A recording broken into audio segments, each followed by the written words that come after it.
মিথ্যা তথ্যের ফাঁদ, বিদেশ থেকে কন্টেন্ট তৈরি করে দেশে বিশৃঙ্খলা সৃষ্টি।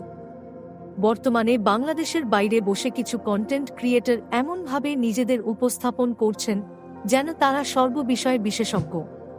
তাদের অনেকেই মিথ্যা তথ্য বা অসত্য ব্যাখ্যা দিয়ে কন্টেন্ট তৈরি করছেন, যা দেশের মানুষের মধ্যে বিভ্রান্তি ছড়াচ্ছে। এদের মধ্যে অনেকেই ব্যক্তিগত জীবনে দেশের কল্যাণে কোনো উল্লেখযোগ্য অবদান রাখেননি। তারা শুধু সোশ্যাল মিডিয়ায় কন্টেন্ট তৈরি করাকেই পেশা হিসেবে নিয়েছেন। কিন্তু দুঃখজনক ব্যাপার হল, তাদের তৈরি মিথ্যা ও বিভ্রান্তিমূলক তথ্য অনেক সময় দেশের মেহনতি মানুষ এবং তাদের জীবিকার ওপর নেতিবাচক প্রভাব ফেলে। এই কন্টেন্ট ক্রিয়েটরদের বক্তব্য বা ভিডিও অনেকেই যাচাই বাছাই না করে বিশ্বাস করে বসেন।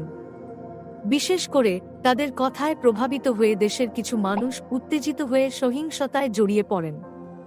এমন পরিস্থিতি দেশে অস্থিতিশীল পরিবেশ সৃষ্টি করতে পারে, যা মোটেও কাম্য নয়। আমরা সবাইকে অনুরোধ করব, সোশ্যাল মিডিয়া বা অন্যান্য মাধ্যমে পাওয়া তথ্য যাচাই বাছাই না করে কোনো প্রতিক্রিয়া দেখাবেন না।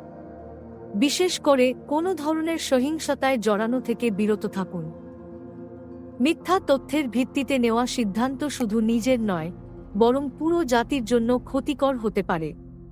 দেশের সচেতন নাগরিক হিসেবে আমাদের উচিত সোশ্যাল মিডিয়ায় পাওয়া তথ্য যাচাই করার অভ্যাস তৈরি করা এবং বিভ্রান্তিকর কন্টেন্টকে বর্জন করা। দেশের স্থিতিশীলতা এবং শান্তি রক্ষা করা আমাদের সবার দায়িত্ব। তথ্য প্রযুক্তির এই যুগে সোশ্যাল মিডিয়া যেমন আমাদের জীবনের অবিচ্ছেদ্য অংশ হয়ে উঠেছে, তেমনি এটি অপব্যবহারের ক্ষেত্রও সৃষ্টি করেছে।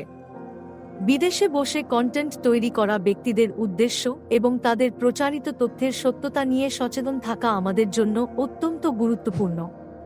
মিথ্যা তথ্য ও গুজবে কান না দিয়ে সতর্ক ও দায়িত্বশীল আচরণ করতে হবে।